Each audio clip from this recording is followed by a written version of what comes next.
creatures of the night. It's your girl Tati. Let's talk about New Japan Wrestle Kingdom 19. It was a pretty great show, so if you missed it, you missed some really great stuff. And before I get into details on the results, I have to say one thing about New Japan, especially when it comes to a pay-per-view like this. The entrances are just so amazing. The presentation, like, they are not playing. When I want to see pay-per-view fashions and really big entrances when it comes to all wrestling promotions, sometimes I feel like that's something that's lacking a lot. But with this pay-per-view, they wasn't playing with y'all. They wasn't playing with y'all at all with these entrances. Now, for the main card, because I did tune in for the main card pre-show, I was still sleeping by then. Now look, we started off with the Tokyo Terror ladder match for the IWGP Junior Heavyweight Tag Team Championships. Now, we did have Francisco Akira teaming up with TJP. We also had the Intergalactic Jet Setters. They're the champions coming into this match. We also had Bullet Club War Dogs, Clark Connors, Drilla Maloney. Lord have mercy, Drilla, give me a call if you're not married. When I tell you, they came out with the girls, the girls had like these silver type of, I don't know, like bikinis or whatever the hell they were wearing. And then Clark and Drilla had on these old school silver grayish pimp fur coats, and they were coming down the ramp with the girls, and I was just like, okay, pimping ain't easy. They look so good. Lord have mercy. I love the presentation. Now, also, we did have Fujita and Robbie Eagles. They're teaming up as well.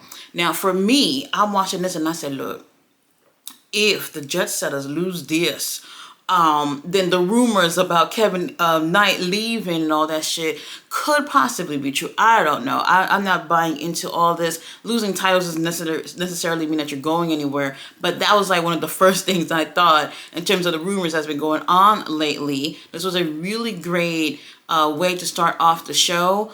Tag team action. You know, the ladders. When it comes to getting on them ladders, if it was for me, I don't know about me getting on any ladders. I have my teammate get on there. But everyone else was really scratching and clawing to make sure that they can get them titles. Jet Setters obviously making sure that they can retain. But unfortunately, that didn't happen. Fujita and Eagles end up taking the win. And I was very surprised. I mean, if you've seen Kevin Knight and Christina's faces, they were just like, bitch, I know we didn't just lose the tag titles. Very interesting to see where things go. You know, the Mighty Don't Kneel. Look like they trying to get all the gold within New Japan, and honestly, I'm with it. Drilla, give me a call. Up next, we had the IWGP Women's Championship on the line. Mayu Iwatani versus Azumi. What the hell? The match was great. No issues with the match at all. I knew Maya was going to end up retaining, so I wasn't even worried about it. Azumi looks so cute. She is so cute. Oh my God. But 10 minutes, the only women's match on the whole damn card is 10 minutes. And this is a complaint that look, I'm not saying we needed the Iron Woman match or something.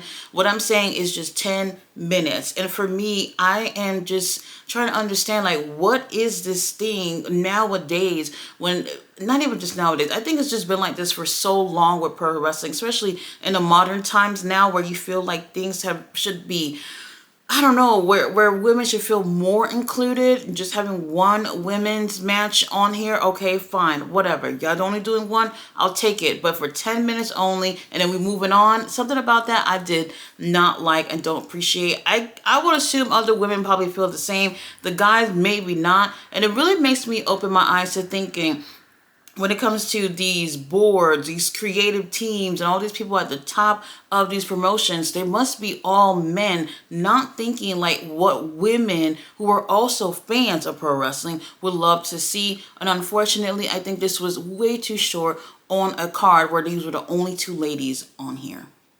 Up next, we had the New Japan World TV title on the line. Ren Narita coming in here as the champion. Jeff Cobb in the title picture once again. Rohei Oira's in here as well. And El Phantasmo is back. You guys know that El Phantasmo ended up taking a short break after a cancer diagnosis a few months ago, and he is back here.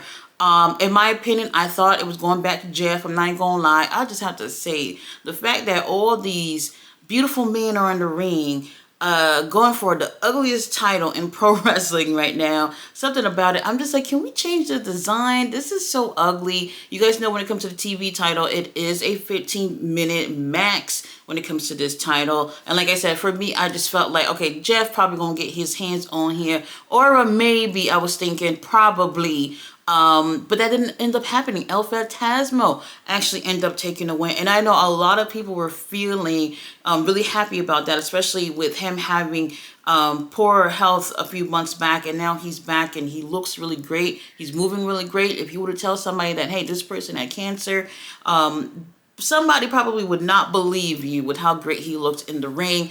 Really great matchup here. Title design is ugly as hell. Look like you got like a fucking plasma TV on your fucking waist, and for me, it's ugly. Can we just change the design? El Phantasmo, come up with something. Come up with your new own look for the championship, and maybe from there, we don't have to see that ugly thing no more. Congratulations, ELP. After this, we do have a lumberjack match, lumberjack death match, I think they called it, some shit like that. Tanahashi versus Evil. So House of Torture is ringside. Tanahashi and everybody that love him is ringside. And for me, I am just like, okay, I'm cool with seeing something like this. But then again, it became more of a, my friends are going to fight your friends, and we're going to get in this match whenever we feel like it. So less of a lumberjack and more of a, we just going to get in when we feel like doing things.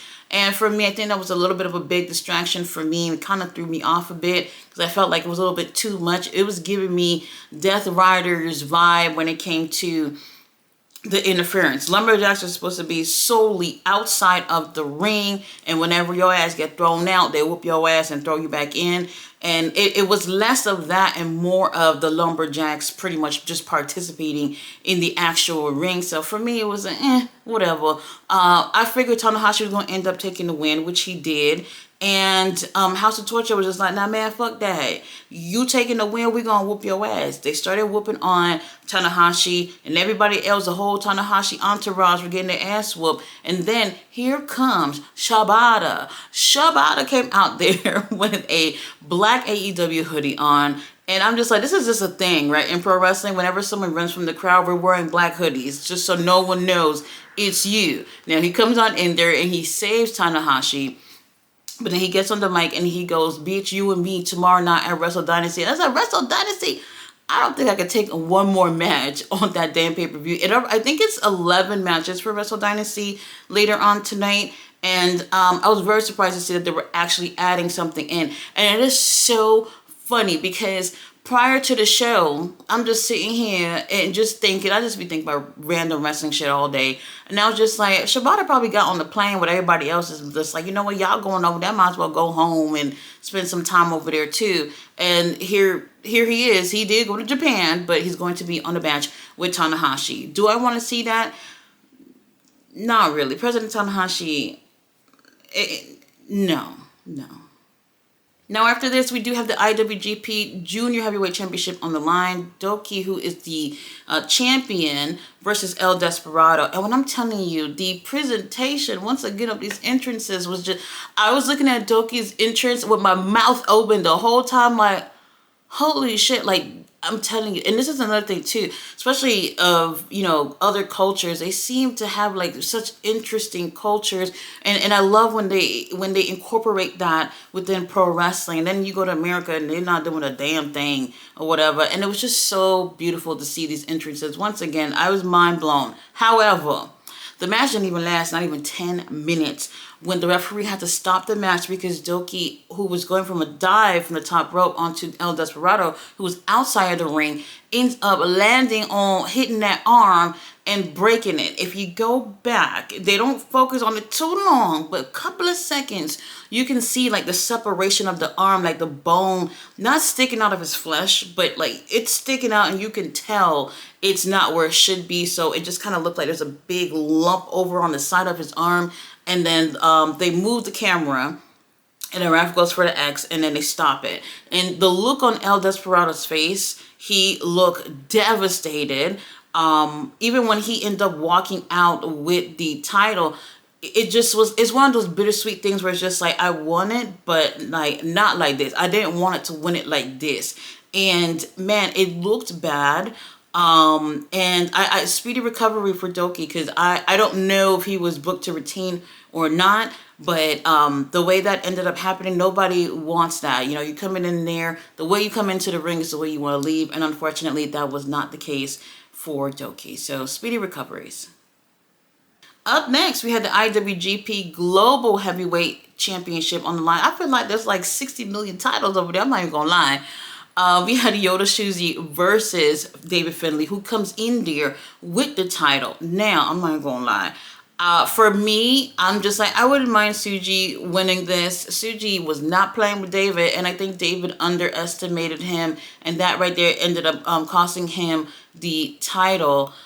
So congratulations to Suji. I thought this was a really great match, but you just can't walk in there as champion with so much confidence that you kind of think like, yeah, this guy's not gonna beat me, and he actually ends up taking the win.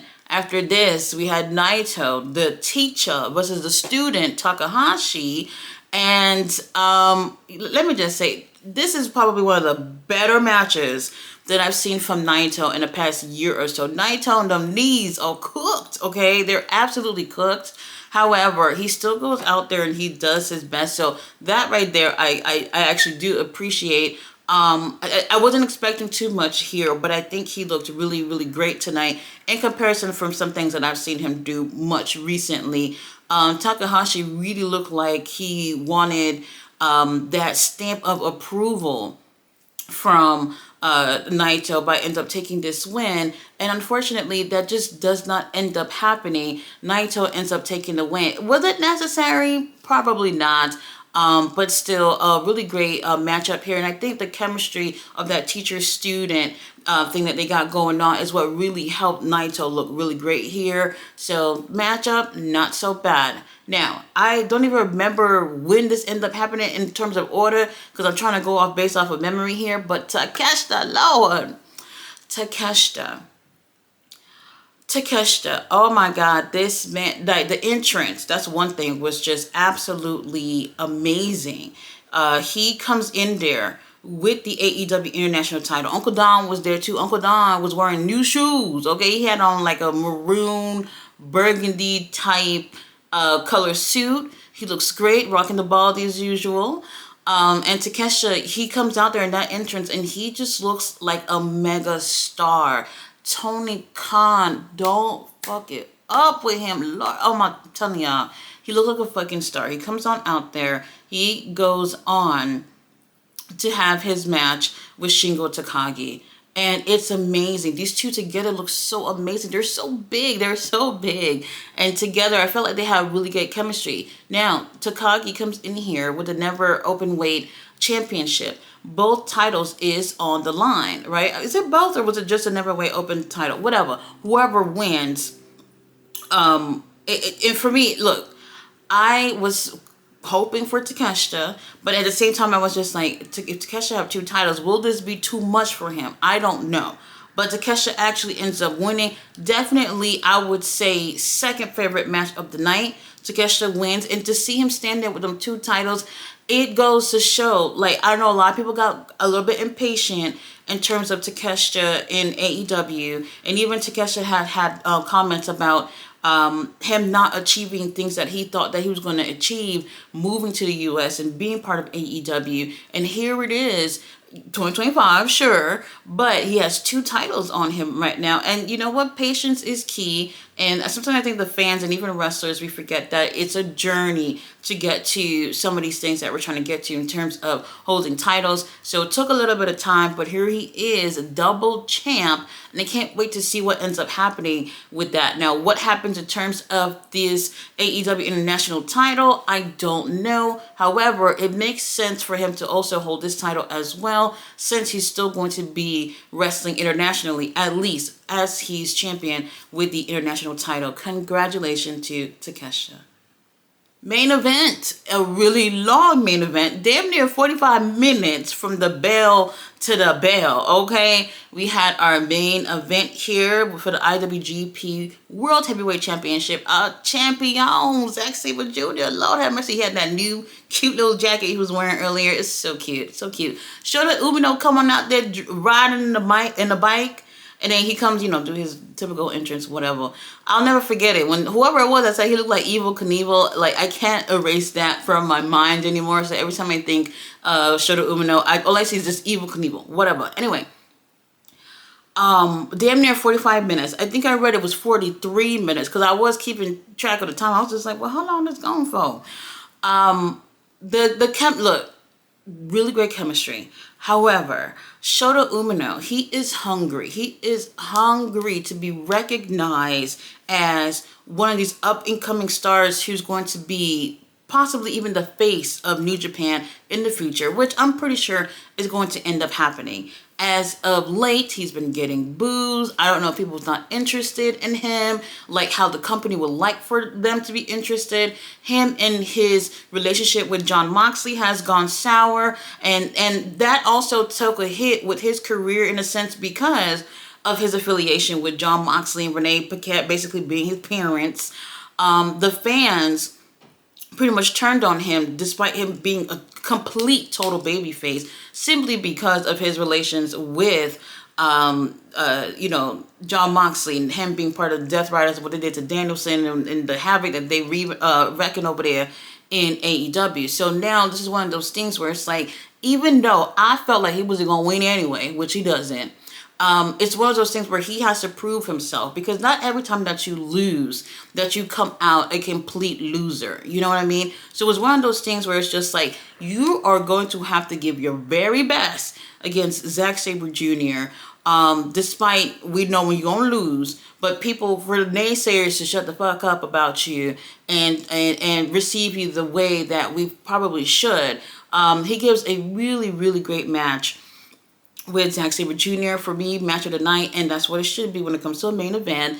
However, he doesn't end up taking the win. Zack ends up retaining.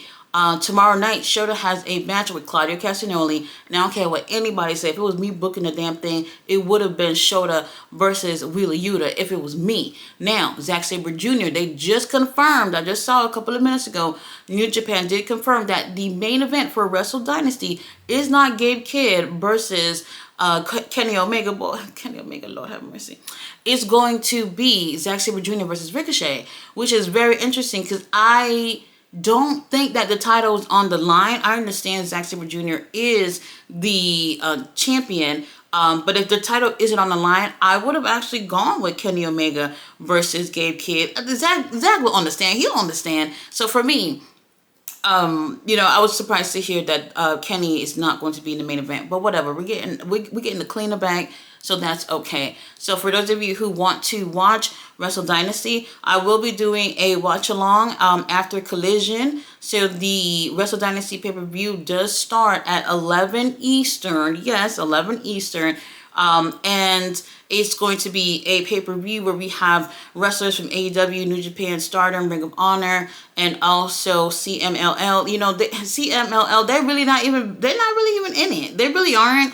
They just came up with some luchador gauntlet thing last second when they realized, oh, CMLL, they're part of this, but we didn't put any of them on. So that's just one of our things. Our forever champion, Athena, is going to be there as well, wrestling in the International Women's Cup, who will be representing Ring of Honor, and I actually do hope that she ends up taking a win here. So whatever the situation is, for those of you who want to watch it, if you don't want to watch it on parts unknown, I would recommend purchasing the pay-per-view. It is a $10 purchase for a month of New Japan World subscription. So I've had New Japan World for quite some time. So it's just $10, and the pay-per-view is part of that. And everything else that is on the app, you can go back to watch the Wrestle Kingdom 19 pay-per-view and any other pay-per-views or shows that they have on there. So if you just pay your little $10, you'll still have access to a whole library within New Japan there. Guys, go ahead and check out this pay-per-view. It was great. And I'll see you guys later for a Collision